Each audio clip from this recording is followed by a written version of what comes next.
갈라디아서 5장 7절로 12절 말씀입니다. 신약성경 308면에 있습니다. 너희가 다름질을 잘 하더니 누가 너희를 막아 진리를 순종하지 못하게 하더냐. 그 권면은 너희를 부르신 이에게서 난 것이 아니니라. 적은 누룩이 온 덩이에 퍼지느니라. 나는 너희가 아무 다른 마음을 품지 아니할 줄을 주 안에서 확신한다. 그러나 너희를 요동하게 하는 자는 누구든지 심판을 받으리라. 형제들아, 내가 지금까지 할례를 전한다면 어찌하여 지금까지 박해를 받으리요. 그리하였으면 십자가의 걸림돌이 제거되었으리니. 너희를 어지럽게 하는 자들은 스스로 베어버리기를 원하노라. 아멘. 자, 오늘 7절 말씀을 보면은 너희가 다름질을 잘 하더니 누가 너희를 막아 진리를 따르지 못하게 하더냐. 자, 바울이 개척하고 떠난 갈라디아 교회 성도들을 향해서 던진 말씀이죠. 누가 너희를 막아 진리를 따르지 못하게 하였느냐. 이것은 사도 바울의 안타까운 그런 날카로운 질문이기도 합니다. 누가 너희의 다름질을 막아서 진리를 따르지 못하게 하였느냐? 라는 질문인 거예요. 자, 바울이 개척하고 세운 교회, 이 갈라디아 교회는 지금 오늘날 교회는 딱딱 떨어지죠. 동년교회, 뭐 초대교회, 공주중앙장로교회, 이게 교회가 개교회예요. 그런데 이 갈라디아 교회는 뭉퉁이에요. 전체를 통틀어서 갈라디아 교회라고 합니다. 왜 그러냐면 사도 바울이 1차 전도 여행을 하면서 세운 교회, 이 갈라디아 교회를 뜻하는 거죠. 자, 이 갈라디아 교회는 어떠한 교회들이 있었느냐? 비시디안디오, 이고니오, 루스드라, 더베. 이 사도 바울이 예를 들어 공주를 예를 들면 이렇습니다. 동현동을 거쳐서 저기 송선동을 가서 월송동, 그리고 신관동, 교동, 산성동 막 이렇게 다닌 거. 그래서 이 지역마다 동네를 거쳐서 도심을 거치면서 세운 교회, 예를 들어 동년동에 동년교회를 세우고 월성동을 이렇게 전도하러 다니면서 월성동에 월성교회를 세우고, 그러면서 신관동을 가서 또 신관교회를 세우고, 그러면서 또 산성동에 가서 복음을 전하면서 산성교회를 세우고, 교동지역을 복음을 전하면서 교동지역의 교회를 세우고, 이 통틀어서 공주시에 있는 교회를 막 세웠잖아요. 이 공주시 교회, 예를 들면 이런 거예요. 그러니까 사도 바울이 이 갈라디아 지역을 다니면서 도심, 동네, 그 뭉퉁이를 교회, 갈라디아 교회라고 한 거예요. 그러니까 갈라디아 교회라면 어느 특정한 한 교회를 뜻하는 것이 아니라 그 지역을 통틀어서 갈라디아 교회라고 사도 바울은 그렇게 이야기를 합니다. 그러니까 사도 바울이 이 갈라디아 지역 교회에 여러 교회를 방해한 그 세력들, 그 세력에 의해서 교회가 흔들리는 거예요. 그래서 사도 바울이 편지를 쓴 거예요. 편지를 예루살렘에서, 예루살렘 교회, 그 교회에서 편지를 쓴 거예요. 그 편지를 발송해서 그 갈라디아 지역에 있는 교회에 보낸 거예요. 특정한 한 교회만 보낸 것이 아니고요. 자, 바울은 그 험난한, 자, 바울이 이 갈라디아 지역, 갈라디아 교회를 세울 때에 사도 바울이 복음을 전할 때 편하게 복음을 전한 적은 없어요. 오늘날도 마찬가지고 복음을 전하는 데 있어서는 적대 세력이 등장하고 방해하는 세력이 있고 복음을 거부하는 사람들도 생겨나요. 예를 들어 어느 상가 지역을 복음을 전한다 생각을 해요. 또한 그 지역에는 주택도 있어요. 복음을 전하다 보면 어떤 일을 겪게 될까요? 박해를 당하고 또 뭐 절에 다니는 사람, 그런 특정한 사람들 교회를 그런 집을 모르고 가서 복음을 전한다 해볼게요. 그러면 에이 재수없어 하고 아침에 무슨 이런 사람들이 와 그러면서 하는 사람들의 행동이 있어요. 뭘까요? 소금 뿌리는 거예요. 에이 재수없어 소금 뿌리는 거예요. 그런 것을 당하는 거죠. 사도 바울은 이보다 더 큰 일들을 당했습니다. 자, 사도 바울은 갈라디아 교회를 복음을 전하면서 어떤 일들을 당했을까? 그는 돌팔매질과 핍박을 당했습니다. 또 목숨 바쳐 갈라디아 지방에 복음을 전했죠. 막 돌을 맞고 죽은 줄 알고 성 밖에 던져버리는데 그 성 안에 있던 믿음의 사람들이 가가지고 사도 바울을 매맞은 사도 바울을 들것을 내서 다시 그 사도 바울이 죽은 줄 알고 가가지고 사도 바울을 봤더니 사도 바울이 툭툭 털고 일어난 사도 바울 부축해서 또다시 성으로 들어간 사도 바울. 그런 일들을 사도 바울은 많이 겪었다는 거예요. 왜요? 그가 무슨 잘못을 하였길래? 복음을 전하는 것 때문에, 예수 그리스도를 증거하는 것 때문에. 근데 이 방해 세력들의 주동자는 있습니다. 누굴까요? 유대주의자, 유대인.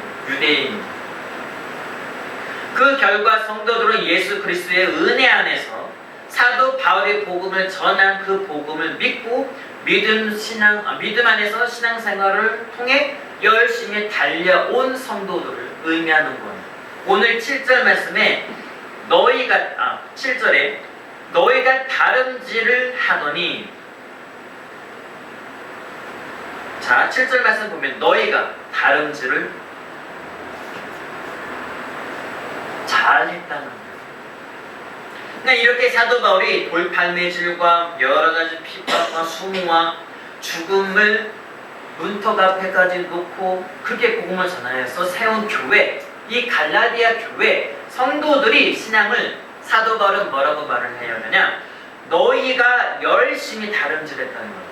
너희가 다름질, 그러니까 믿음을 잘 지키며 그 믿음을 열심히 다름질하여서 왔다는 거예요. 하지만 바울이 떠난 후에, 자, 바울이 떠난 것은 수개월 또는 1년에서 2개월 정도 떠난 직후라는 겁니다. 사도 바울의 1차 전도 여행을 마치고 예루살렘 교회를 왔습니다. 예루살렘을 방문하고요. 그 사이 공백 기간 동안 어떤 일들이 있었냐? 우리가 지금까지 말씀을 들었죠. 갈라디아. 수없이 많은 일들이 있었습니다. 그 중에 예루살렘 교회에 있던 유대주의자들의 몇 사람이 그 멀리까지 갈라디아 지역까지 가서 다른 복음을 전하게 된 거예요. 그 다른 복음을 전한 그 일들을 소식을 사도 바울이 접하게 듣게 되었고 예루살렘 그 교회에서 편지를 써 보내게 된 거예요. 불과 수개월에서 1년에서 2년 사이에 이런 일들이 벌어진 겁니다. 그러니까 갈라디아 교회 성도들의 신앙은 믿음은 불과 수개월에서 1년 또는 2년 그 사이에 이들의 신앙인 거예요. 이들의 믿음. 어찌 보면 이들의 신앙과 믿음은 아직 초보 단계인 거예요. 성숙하거나 어떤 수준에 도달한 것이 아니라 불과 복음을 받아들이고 이제야 교회가 세워지고 이제야 신앙이 성장하는 초기 단계에 이러한 일들을 겪게 된 거예요. 자, 잘 달리던 영적 마라톤을 의미합니다. 여기서는 잘 달리던 성도들을 영적 마라톤으로 의미를 해요. 자, 바울은 신앙생활을 다름질하는 경주자로 비유했습니다.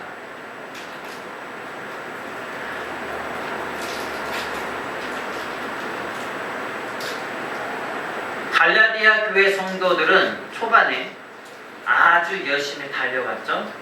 불과 1년에서 2년 사이에 아주 열심히 달려왔습니다. 사도 바울, 개척을 해준 담임 목사님이 없는 가운데서도 제자들과 다른 스승을 통해 다른 목사님 밑에서 열심히 신앙생활을 하면서 잘 달려온 거예요. 자, 갈라디아 교회 성도들은 자신의 페이스에 맞게 잘 달려왔습니다. 자, 마라톤은 자신의 페이스를 잘 그걸 점검하면서 달려야 돼요. 자, 마라톤은 거의 43km예요. 초반부터 막 뛰면 어떻게 될까요? 자기 페이스에 그냥 그걸 무시하고 막 뛰면 초반에 꼬린 지점에 가지거든요. 그래서 마라톤은 처음부터 자기 페이스에 맞춰서 그 속도에 잘 맞추는 거예요. 근데 그 속도를 잘못 맞추면 꼬이게 되면 그걸 다시 복구하는데 힘이 돼요. 그래서 자기 페이스에 맞춰서 잘 달려야 돼요. 그러니까 지금 갈라디아 교회 성도들은 자기 페이스에 맞춰서 잘 달려가고 있는 겁니다. 오직 예수님의 십자가와 은혜만을 바라보고 힘차게 자기 페이스를 맞추면서 가고 있는 거예요. 그런데 거짓 교사들이 이들의 다리를 걸고 넘어진 겁니다. 자, 예수 믿는 것만으로는 너희가 부족하다고. 너희는 예수 믿는 것만으로는 부족해. 유대인처럼 우리처럼 할례를 받아야 된다. 너희가 율법 조항 613가지도 지켜야지 구원받는다. 그래야 진짜 구원받는 거야. 진짜 너희가 예수 믿는 사람들. 자, 그들은 이 갈라디아 교회 성도들에게 아주 좋은 뜻으로 이들에게 접근하는 거예요. 처음부터 협박하고 겁을 주면서 이들에게 들어간 것이 아니고 처음에는 부드럽게 아주 달콤하게 이들에게 속삭이면서 들어가는 거예요. 너희가 사도 바울이 너희가 이렇게 전했다면서 예수 믿어야 구원받는다고? 아닙니다, 여러분. 여기에 예수님도 믿어야 돼요. 우리가 유대인, 우리가 누구예요? 지금 여러분이 믿고 있는 그 하나님, 우리의 하나님이시라. 우리가 먼저 하나님을 믿었으니까 우리가 전하는 걸 들어야 된다. 그러면서 하나님 말씀은 처음부터 이렇게 안 하셨다. 언약을 지키려면 할례를 행해야 되고, 할례를 행한 사람만이 하나님의 구원받은 선민 택함받은 자녀라고. 그러니 여러분, 이것도 믿어야지 구원받습니다. 처음엔 이렇게 전합니다. 그들에게 속삭이고 그들이 좋은, 듣기 좋은 말을 속삭이면서 들어간 겁니다. 갈라디아 교회 성도들은 은혜 복음에서 그 말을 듣고 탈선한, 그들이 전한 율법 조항, 할례를 받아야 구원받는다는 이것을 듣고 귀가 솔깃했습니다. 율법의 종노릇을 하기를 시작합니다. 아, 그래, 우리 그럼 할례 받아야겠다. 열심히 달리던 선수가 갑자기 자기의 페이스를 놓치고 만 거예요. 그리고 그들을 걸려 넘어지게 했던 이 유대주의자들의 말에 미혹되고 현혹되어서 자기의 페이스를 놓치고 만 겁니다. 자, 7절 말씀 하반절에 보면은 누가 너희를 막아 진리를 순종하지 못하게 하였느냐. 자, 자기 페이스를 지켜 잘 달리고 있던 그들의 발을 걸려 넘어지게 한 건 유대주의자들. 그러면서 사도 바울이 그 후에 이렇게 말해요. 누가 너희를 막아 진리를 순종하지 못하게 하더냐. 자, 여기서 누가는 거짓 교사들, 즉 예루살렘 교회에서 올라온 유대주의자들, 그들을 가리켜 거짓 교사들이라고 해요. 여기서 막았다는 건 영적 회방을 놓았다는 거예요.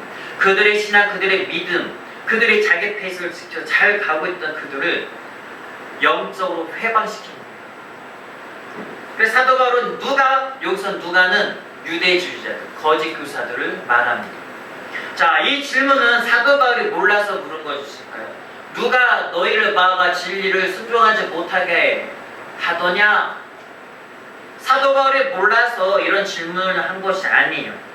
갈라디아 교회 성도들의 양심, 그들의 영적 감각을 깨우기 위해 던진 사도 바울의 질문이었던 겁니다. 이 한마디에 담긴 바울의 심정과 영적인 의미를 우리가 세 가지를 보면 이렇습니다. 첫 번째, 누가 감히 너희를 막았느냐?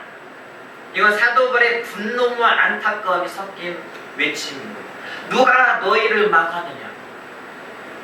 자, 바울은 올바른 페이스를 가지고 잘 그 목표를 위해서 달리고 있는 선수들과 같은 그 갈라디아 교회 성도들, 그들에게 힘차게 결승점을 향해 달리고 있던 그들에게 갑자기 트럭 위에서 멈춰 서서 웅성웅성하게 만든 그 장본인들이 누구냐? 자, 누가 복음 안에서 자유를 누리던 하나님의 자녀들, 이 갈라디아 교회 성도들에게 다시 율법의 종노릇으로 만들기 위해 회방을 놓았던 거짓 교사들, 유대주의자들, 그들이 말에 현혹되어서 사도 바울이 복음을 전한 오직 예수, 오직 믿음, 거기서 벗어나 율법 조항을 지켜야 된다는 할례를 행해야 되나, 우리가 그래야 구원받는구나, 이들의 말이 맞구나. 그래서 자기 페이스를 놓치고 모여서 웅성웅성하고 있는 그들의 모습을 담고 있는 겁니다. 막았다는 건 지금 자기 페이스를 가지고 가던 이들을 막아선 그들, 거짓 교사들을 의미하고 있는 겁니다. 교회를 분란일으키고 회방하는, 그건 이단 사상들이 하는 행위인 겁니다. 진리를 믿는 것을 넘어 순종하는 것을 의미한다. 자, 사도 바울이 순종하라고 하죠. 진리를 순종하지 못하게 하더냐? 즉, 그들은 진리를 따라 순종하며 가던 그들에게 거짓 교사들, 유대주의자들은 진리를 순종하지 못하게 하는 겁니다. 참된 믿음은 삶의 다름질은, 즉 복음의 진리에 자신을 온전히 맡기고 살아가는 순종의 삶으로 나타나는 겁니다. 거짓 가르침에 빠진 갈라디아 교인들은 자신들을 할례를 행하고 율법을 지키는 것이 하나님께 순종하는 것이구나, 이렇게 착각을 하게 만든 거예요. 누가요? 거짓 교사들, 유대주의자들. 하지만 사도 바울이 이렇게 말하는 거예요. 그리스도의 십자가 외에 다른 조건을 붙이는 진리에 대한, 이것은 그냥 진리, 즉 예수 그리스도의 십자가 외에 뭔가를 첨가하는 것, 다른 복음을 첨가하는 건 진리에 대한 불순종이다. 이걸 그들에게 정확하게 집어서 이야기하는 겁니다. 너희가 그러니까 사도 바울이 전한 예수, 그 은혜, 믿음이 아니고 플러스 할례를 붙여가지고 너희가 하려고 하는 그 행위는 진리에 대한 불순종이라는 거예요. 그러니까 갈라디아 교회 성도들의 착각을 지금 바로잡는 겁니다. 그러면서 우리에게도 동일하게 질문합니다. 처음엔 순수한 은혜의 감격과 기쁨으로 신앙의 경주를 시작을 했다가 어느새 멈춰서게 만드는 누군가 혹은 무언가, 이걸 첨가하게 되는 순간 내 자신도 진리를 벗어나 불순종의 길을 걸을 수 있다는 거예요. 바울의 이 질문을 통해 갈라디아 성도들이 자신들의 발을 묶고 있는 거짓된 멍에를 알아차리고, 내가 왜 이 사람들의 말에 휘둘려서 은혜의 트랙에서 벗어났지? 라며 정신을 바짝 차리기를 원했던 겁니다. 우리의 다름질을 가로막고 자꾸만 십자가 외 다른 조건을 붙이거나 덧붙이게 만드는 영적 방해물은 무엇이 있는지를 우리 스스로도 돌아보아야 한다. 그치? 은경아, 8절 말씀이요. 자, 우리에게도 이와 같습니다. 우리에게도 믿음의 경주를 잘 달리다가 이러한 상황이 올 때가 있습니다. 세상 즐거움이나 세상에 빠져서, 아니면 세상 일에 치여서 우리의 신앙이 하늘교회로 전혀 멀어질 때 우리는 내 영적 그 페이스를 놓치고 마는 거예요. 그래서 갈팡질팡하고 목표를, 지점을 잘못 바라보게 됩니다. 그럴 때 우리는 어떻게 해야 할까요? 바쁜 일상과 분주함, 실패하거나 좌절하거나 낙심하고 낭망하고 넘어질 때 오뚜기가 쓰러지고 맙니다. 우리 오뚜기를 잘 알죠? 오뚜기는 아무리 쓰러뜨리려고 해도 쓰러질까요? 다시 일어서는 거예요. 이와 같이 우리의 신앙, 우리의 믿음도 다시 일어서야 하는 거예요. 우리가 분명히 쓰러집니다. 낭망하고 낙심하고 절망할 때가 있습니다. 좌절할 때가 있습니다. 후회할 때가 있습니다. 내 인생은 왜 이럴까? 후회할 때도 있습니다. 때로는 스마트폰과 다른 미디어에 빠져서 그곳에 헤매다가 빠져나오지 못할 때도 있습니다. 그렇게 시간 낭비하거나 때로는 다른 것에 시간을 낭비하거나 그럴 때 주저앉을 수가 있죠. 그때 다시 우리는 일어서야 합니다. 무엇을 바라보고? 주님을 바라보고, 오늘도 나를 일으켜주시는 예수님을 바라보고 다시 툭툭 털고 일어서서 무엇을 향해? 십자가를 표대로 삼고 승리하기까지 달려가야 하는 거예요. 이게 믿음의 경주에 우리가 지금 달리고 있는 겁니다.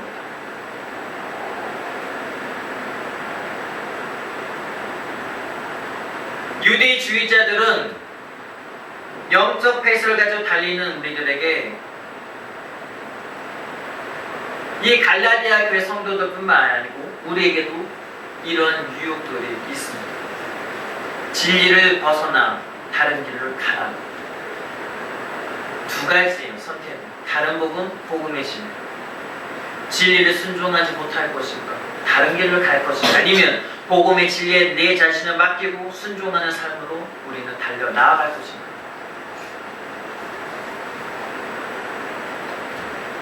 (8절) 말씀이요. 자, 그 권면은 너희를 부르신 이에게서 난 것이 아니니라.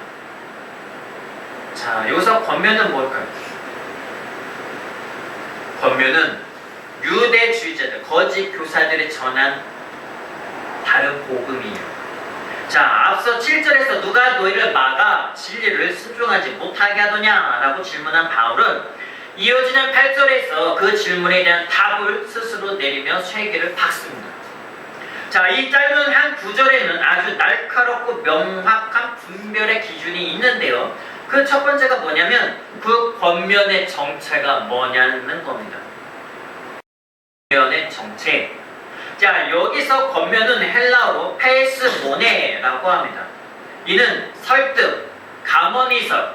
자, 감언이설이 뭐냐면 귀가 솔깃하도록 남의 비를 맞추는 거예요.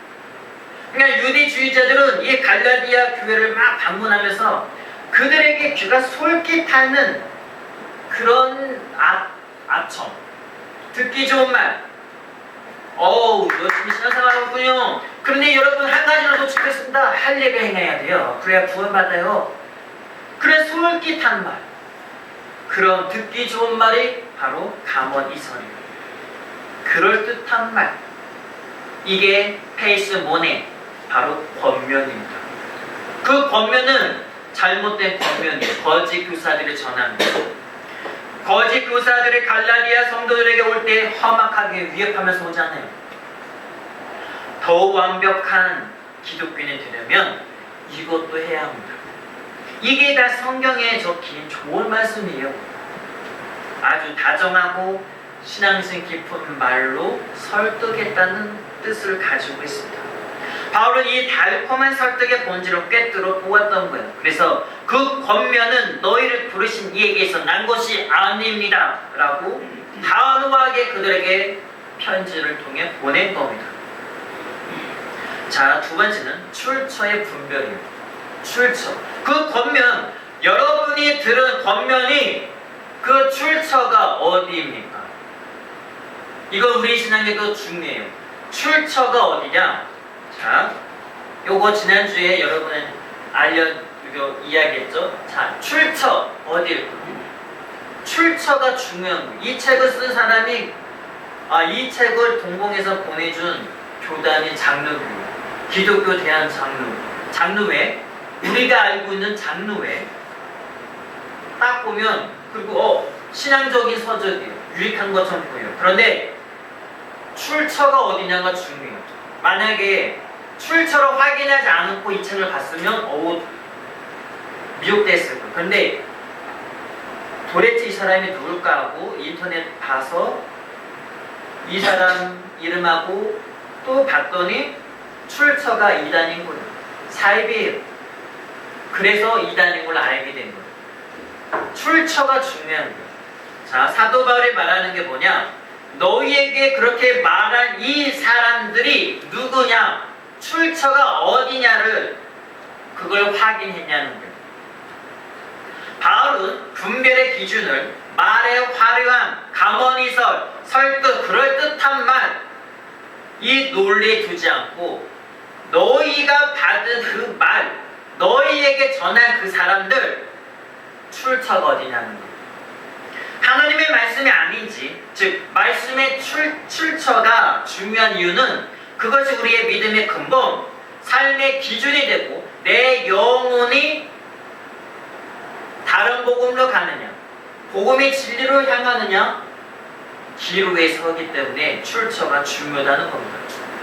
할머니가 아까 차 타고 오면서 이야기한 것처럼 발을 조교를 하고 있는데 신천지에서 와서 말씀을 전했다는 거, 전도를.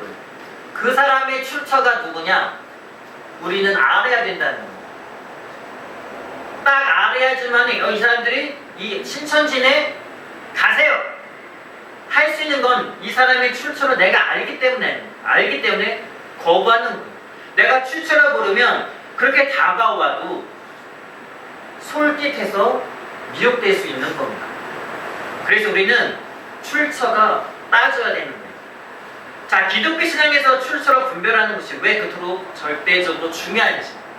자, 권위와 진리성 때문입니다. 권위와 진리. 자, 신천지가 복음을 막 전해요. 전도해요.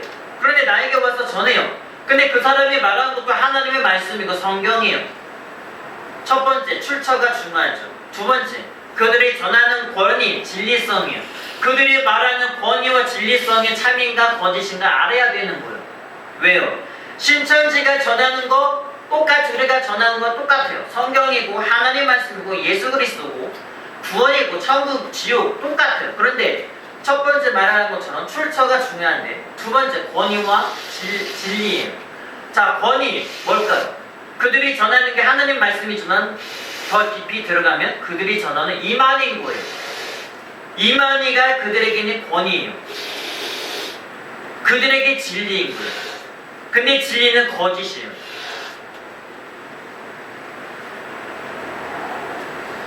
어떤 말의 무게와 가치는 그 말을 한 존재의 권위에 따라 결정됩니다. 왜? 성경에 권위가 있느냐? 하나님의 말씀이기 때문에. 신천지에게 권위가 있을까? 진리가 있을까? 없는 거예요. 왜? 그들이 전하는 건 이만희가 권위고 진리인 거예요. 이만희 말이 진리인 거예요. 그것이 거짓인 거예요. 우리는 하나님의 말씀은 하나님께서 주인이시고 예수 그리스도가 주인이시고 예수 그리스도를 증거하기 때문에 권위가 있는 거예요. 성경은 하나님의 말씀이기 때문에 권위가 있는 거예요. 만약 어떤 메시지가 우주의 창조자시고 절대적 진리이신 하나님의 말씀이라면 그것은 시대를 초월해서 무조건 믿고 순종해야 하는 절대 기준인 거예요. 반면 그것이 아무리 훌륭한 말이고 훌륭해 보여도 인간의 생각, 사단의 속임수에서 나온 것이라면 그것은 진리도 권위도 아닙니다. 가짜인 거예요. 출처가 하나님이어야만 그 말씀에 완전한 권위와 오류가 없는 진리가 담겨있는 겁니다. 또한 신앙의 대상과 방향이 달라지기 때문에 우리는 이것을 따져야 하는 거예요. 우리가 무엇을 하나님의 말씀으로 받아들이느냐, 이것에 따라 우리의 신앙 대상이 결정됩니다. 아멘. 하나님의 말씀이 맞다 하면 우리는 하나님을 예배하고 그분의 뜻에 따라 삶을 맞추면 되는 거예요. 반면에 인간이나 다른 영의 말, 지금 갈라디아 교회에 와서 그들에게 흐트리고 영적으로 혼탁하게 만드는 유대주의자들, 이들은 거짓인 거예요. 나도 모르게 사람의 사상, 교주 혹은 거짓 영을 우상으로 숭배하게 되는 겁니다. 신천지가 그렇고 여호와 증인이 그렇고 통일교가 그렇고 출처를 잘못 판단한다면 열심히 신앙생활을 하고도 결국 하나님이 아닌 다른 것을 쫓는 비극, 초래할 수밖에 없습니다. 이러한 가짜의 그런 이들에게 현혹되고 미혹되면 이곳은 구원이 없는 겁니다. 영적 생명과 구원이 걸려있는 문제이기도 합니다. 예수님께서는 사람이 떡으로만 살 것이 아니요 하나님이 입으로부터 나오는 모든 말씀으로 살 것이라고 말씀하셨습니다. 즉 하나님의 말씀은 영의 양식이고 우리를 구원에 이르게 하는 생명력입니다. 하지만 출처가 불분명하거나 오염된 메시지는 영혼을 죽이는 독과 같습니다. 자, 신천지 성경을 이야기하는데 그들이 말하는 성경 가짜인 거예요. 여호와 증인은 우리가 보는 이 성경과 다른 걸 봐요. 거의 90%는 같지만 다른 걸 말하고 다른 걸 이야기해요. 통일교 가짜를 말해요.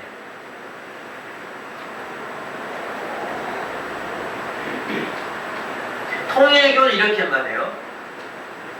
하와가 사탄과 성관계를 맺어서 그래서 모든 인간이 타락됐다는 거예요. 그러면서 이 통일교의 교주와 이 통일교의 그 안에 그 교주와 이 통일교에서는 자신들이 주선한 남녀 커플이 결혼하면 포도주를 준대요. 포도주를 마시게 한대요. 이게 신성시한대요. 포도주가. 근데 왜 마시게 하냐? 당신들이 결혼을 하는데 이 포도주를 마시면서 당신들이 하와와 그 통해서 내려온 그 계보가 저주가 사라진다는 거예요. 이런 가짜가 어디 있어요? 근데 그렇게 이단 사상에 빠져서 믿는 사람들이 많다는 거예요. 자, 요한일서 4장 1절 말씀 보면은 사랑하는 자들아 영을 다 믿지 말고 오직 영들이 하나님께 속하였나 분별하라. 많은 거짓 선지자가 세상에 나왔습니다. 자, 결국 출처를 따지는 것은 깐깐한 태도가 아니라 내 영혼을 지키고 진짜 하나님과 바른 관계를 맺기 위한 가장 기본적인 영적 내 스스로의 자기 방어인 거예요. 또 사랑의 표현이기도 하고. 그렇기에 성도들은 늘 기록된 성경 말씀에 비추어서 그것이 정말 하나님의 뜻에서 나온 것인지 기도하고 분별해야 하는 겁니다. 아멘. 내가 영적으로 분별해야 돼. 또한 하나님의 말씀을 내가 스스로도 교회에서 말씀을 듣고 집에서도 성경책을 하루에 3장씩 읽고 말씀을 읽어야 돼. 내가 말씀을 알아야지만이 이단을 분별하고 거부하고 물리칠 수가 있는 겁니다. 자, 8절. 너희를 부르신 이에게서 난 것이 아니니라. 자, 너희를 부르신 이 오직 은혜와 사랑으로 우리를 자녀 삼아 주신 하나님을 뜻합니다. 그러니까 갈라디아 교회 성도들에게 사도 바울이 그 권면은 가짜다. 너희를 부르신 이에게서 난 것이 아니라는 거예요. 이게 뭐예요? 유대주의자들이 갈라디아 교회에 가서 다른 복음을 전한 거 그거 하나님께서 보내신 것도 하나님께로부터 온 것도 아니라는 거예요. 그러니 들을 필요가 없다는 거죠. 자, 그렇다면 왜 그 율법주의적인 설득은 어디서 온 것일까? 하나님이 아닌 사람의 욕심, 유대주의자들을 혹은 영적인 사탐, 대적에게서 나온 것이라는 거예요. 하나님께로부터 온 것이 아니면 이 유대주의자들 전한 건 가짜. 하나님이 아닌 사람의 욕심 또는 사탄이 준 것이라는 겁니다. 아무리 은혜롭고 유익해 보이는 종교적 권면일지라도 오직 예수의 은혜라는 복음의 본질을 흐리게 만드는 것이면 그건 결코 하나님께서 주신 것이 아니라는 겁니다. 이단들이 아무리 하나님의 말씀이라고 성경을 아시니까 막 그러면서 성경을 가르치고 하는 거 그거는 가짜라는 거예요. 신천지 아니면 통일교, 여호와 증인 그들도 성경을 가르치고 말씀을 전하고 설교하고 똑같아요. 전도하고. 하지만 출처 그들은 하나님께서 보내신 자들도 아니고 가짜입니다. 그러면서 영적 가스라이팅을 합니다. 갈라디아 성도들은 거짓 교사들의 그럴듯한 겉면에 설득당한 우리 자신들이 신앙적으로 더 성숙해지고 있다고 착각했을지도 모른다. 바울이 이 구절을 통해 그들의 영적 눈을 번쩍 뜨게 하는데 이렇게 말합니다. 정신 차리십시오. 그들의 친절하고 신앙적인 말에 속지 마십시오. 그 가르침의 뿌리는 여러분을 부르신 하나님께로부터 나온 것이 절대 아닙니다. 그러면서 9절 말씀 이렇게 말하죠. 적은 누룩이 온 덩이에 퍼지느니라.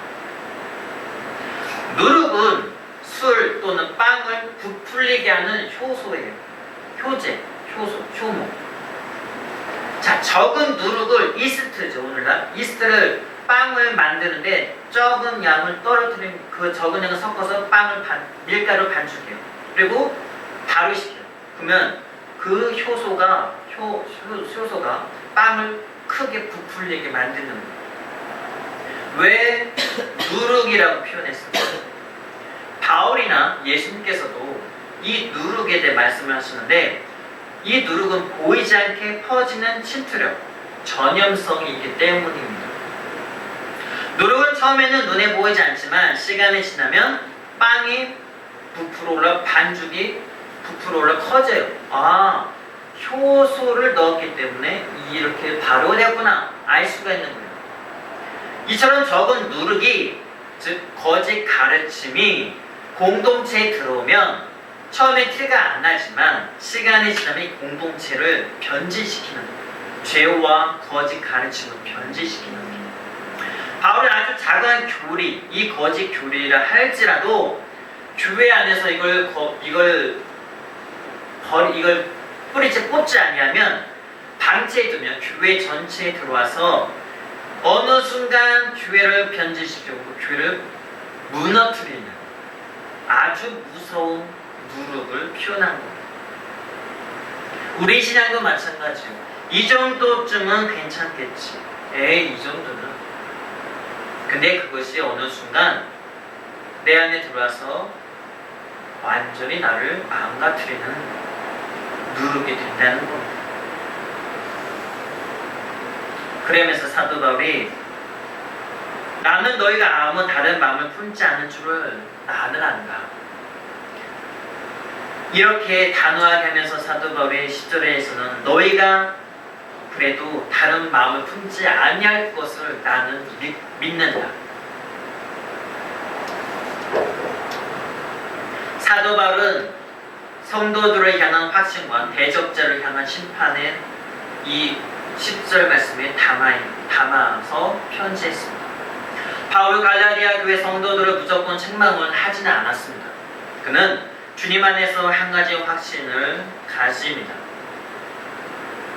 지금은 잠시 유혹에 흔들려 다른 복음을 기웃거렸지만 결국 이 편지를 읽고 나면 여러분이 다시 돌아올 것을 나는 믿습니다. 신뢰하는 표현을 담고 있습니다. 그러면서 반면에는 유대주의자들, 잘못된 복음을 전한 그들에게는 너희가 지금 다른 복음을 전했지, 너희는 하나님의 교회를 어지럽힌 죄로 인해서 반드시 하나님의 무서운 심판을 받게 될 것이야 선언하고 있습니다. 자, 11절. 그래하면서 형제들아, 내가 지금까지 할례를 전했다면 어찌하여 지금까지 박해를 받으리요. 자, 사도 바울이 이렇게 말을 하고 있어요. 너희가 지금 유대주의자들 할례를 전하고 있어요. 할례를 너희가 받아야 구원받는다고 하고 있지. 자, 여러분 들으세요. 내가 지금까지 여러분처럼 그 유대주의자들이 전한 것처럼 내가 할례를 전했다면 내가 왜 박해를 받았겠느냐는 거예요. 내가 그들이 전한 것처럼 내가 똑같이 할례를 전했으면 나는 박해를 받을 필요가 없다. 그랬으면 저들에게 십자가의 걸림돌을 나를 지금 십자가 걸림돌이 되는 나를 제거하려고 했겠느냐. 자, 박해 이유가 되는 십자가 걸림돌, 이 뜻이 뭐냐면요, 거짓 교사들은 은밀하게 사도 바울도 다른 지역에서 디모데에게 할례를 행하지 않았느냐, 이걸 말하는 거예요. 야, 갈라디아 교회 성도들에게 이 유대주의자들 와서 사도 바울도 저기 다른 데서 디모데에게 할례를 행했다고. 그러면서 사도 바울이 당신들에게 할례를 전하지 않았지만 다른 데는 했다고. 사도 바울이 이런 사람이라고 사도 바울에 대해 비판하고 비난하는 거예요. 이에 대해서 사도 바울이 이에 강력하게 반박하는 거예요. 그게 뭐냐? 내가 그때 디모데에게는 할례를 행했지만 여러분에게는 할례를 하라고 안 하고 있다. 근데 내가 왜 유대주의자들한테 왜 박해를 받고 그들에게 십자가의 걸림돌이 되어서 나를 제보 대상이 되고 나를 왜 죽이려고 하고 있느냐? 오직 예수, 자, 유대인들에게는 오직 예수의 십자가 외에는 구원의 길이 없다 선포하고 있는 사도 바울이 걸림돌 대상이었습니다. 장애물이었던 거예요. 그래서 사도 바울의 복음을 전하러 막 다니는 곳마다 따라다니면서 사도 바울을 죽이려 하고 방해하고 모함하고 그랬던 거예요. 왜? 사도 바울은 자신들에게 걸림돌이었던 거였죠. 바울이 고난당하는 이유는 이 십자가의 순수성 타협하지 않고 그대로 전했기 때문에 박해받고 십자가의 걸림돌이 되었던 겁니다. 그러면서 12절에 너희를 어지럽게 하는 자들은 스스로 베어버리라. 스스로 베어버리라고 단호하게 외칩니다. 자, 이 구절은 바울이 서신서 전체를 통틀어서 가장 거칠고 격앙된 표현입니다. 자, 스스로 베어버리라. 이게 뭔 뜻일까요? 이건 당시 갈라디아 지역에 키벨레라는 이방 여신을 섬기는 제사장들이 있었습니다. 이 갈라디아 지역에. 그러니까 갈라디아 성도들도 아는 거예요. 이 키벨레라는 이방 여인을 섬기는 제사장들은 이 종교적 황홀경 속에서 자신의 생식기를 이렇게 도로내는 그런 풍습이 있었습니다. 그래서 사도 바울이 그러는 거예요. 바울은 할례가 구원의 조건이라면 극성스럽게 주장하는 거짓 교사들을 향해서 유대주의자들에게 향하는 말하는 거예요. 그 전한 그들. 그렇게 살을 뱉는 것이 경건에 도움이 된다고 생각하면 차라리 이방신의 제사장들처럼 그들이 하는 것처럼 통째로 잘라버려라. 그런 독설을 섞어가지고 모욕하고 차단하는 겁니다. 자, 이 신앙의 이 말씀을 우리가 적용하면 이렇습니다. 내 신앙을 갉아먹는 작은 누룩을 차단해야 합니다. 누룩은 눈에 보이지 않을 만큼 작지만 결국 반죽 전체를 부풀리게 하는, 변질시키는 그런 것입니다. 이 정도쯤이야. 에이, 남들도 다 그러는데 하며 방치하는 작은 타협, 은밀한 죄가 결국 내 영혼과 교회를 무너뜨리는 겁니다. 또한 내 행위의 자랑을 버리고 오직 은혜, 오직 예수만 증거해야 합니다. 갈라디아 성도들은 예수도 믿고 할례를 받아야 구원받습니다 라는 말이 현혹되었죠. 오늘날 우리도 내가 이만큼 봉사하고 내가 이만큼 헌금했습니다. 내가 이만큼 교회를 건축하는데 이만큼 이바지했으니 그런 보상 심리, 율법주의에 빠지기 쉽다는 것. 신앙의 기준을 내 공로가 아니라 내 자랑이 아닌 오직 예수 그리스도의 십자가만 자랑하고 은혜만 자랑해 두어야 합니다. 마지막으로 믿음의 경주를 방해하는 환경, 단호히 거리를 두어야 합니다.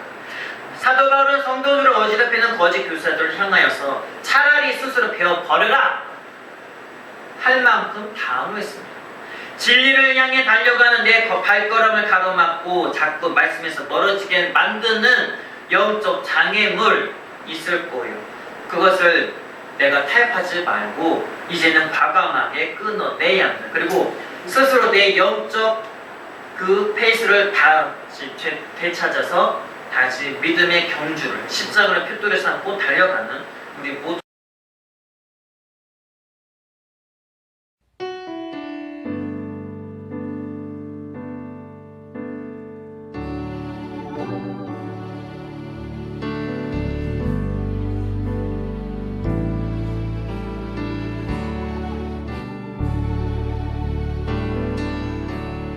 은혜 아니면 살아갈 수가 없네.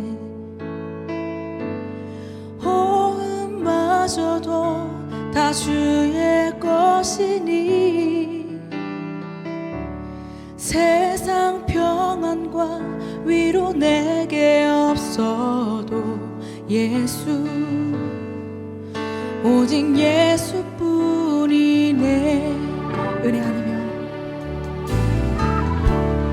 은혜 아니면 살아갈 수가 없네.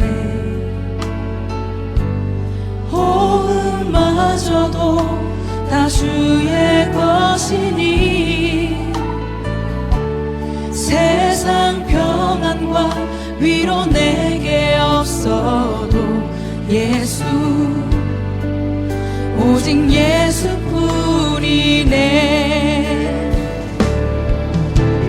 크신 계획 다 볼 수도 없고 작은 고난에 지쳐도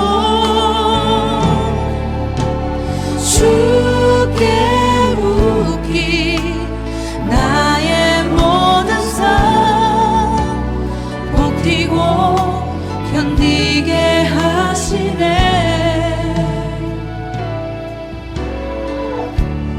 은혜 아니면 살아갈 수가 없네. 나의 모든 것 다 주께 맡기니 참된 평안과 위로 내게 주신 주 예수, 오직 예수뿐이네.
오직 예수뿐이네. 살아갈 수가 없네. 은혜 아니면 살아갈 수가 없네. 나의 모든 것 다 주께 맡기니 참된 평안과 위로 내게 주신 주 예수, 오직 예수뿐이네. 오직 예수뿐이네. 오직 예수뿐이네.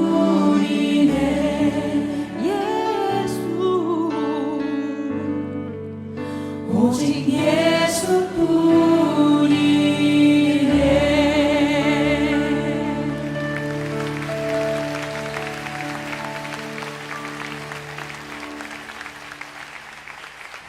주님, 오늘 예수 이름 안에 우리가 소망이 있음을 믿습니다.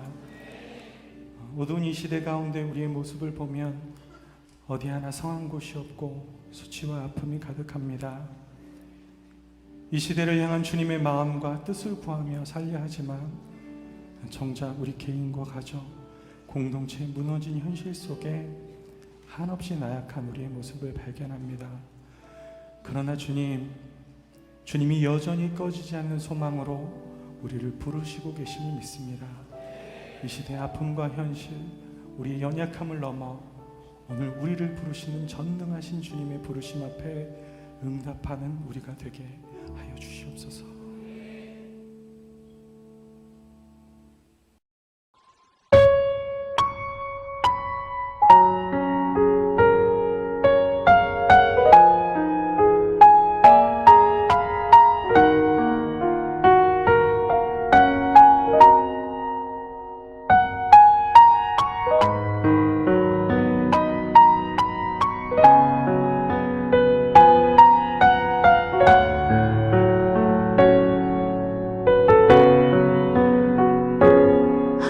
어둠 속 헤매이던 내 영혼 갈 길 몰라 방황할 때에 주의 십자가 영광의 그 빛이 나를 향해 비추어 주셨네. 주홍빛보다도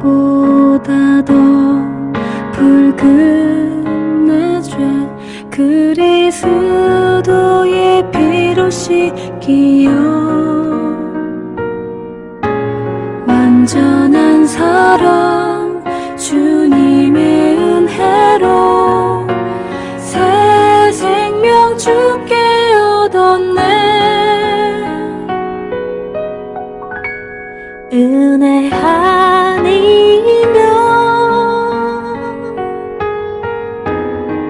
나서지 못하네. 십자가의 그 사랑 능력 아니면 나서지 못하네. 은혜 아니면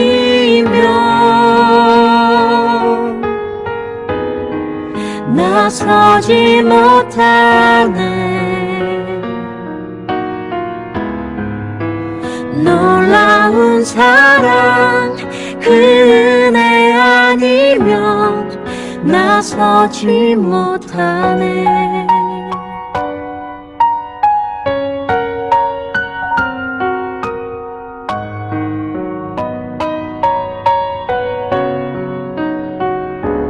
나의 노력과 의지가 아닌 오직 주님의 그 뜻 안에서 의로운 자라 내게 말씀하셨네. 완전하신 그 은혜로 은혜 아니면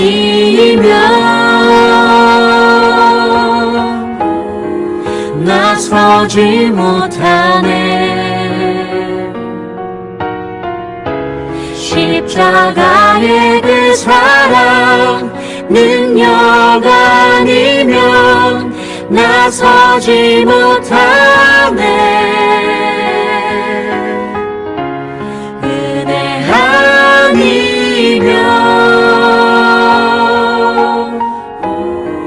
나서지 못하네. 완전한 사랑 그 은혜 아니면 나서지 못하네. 이제 나 사는 것 아니요 오직 예수 내 안에 살아계시니 나의 능력 아닌 주의 능력으로 이제 주와 함께 살리라. 오직 은혜로 나 살아가리라. 십자가의 그 사랑 주 능력으로 나는 서리라. 주의 은혜로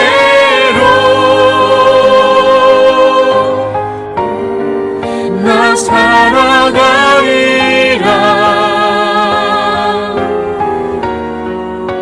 십자가 사랑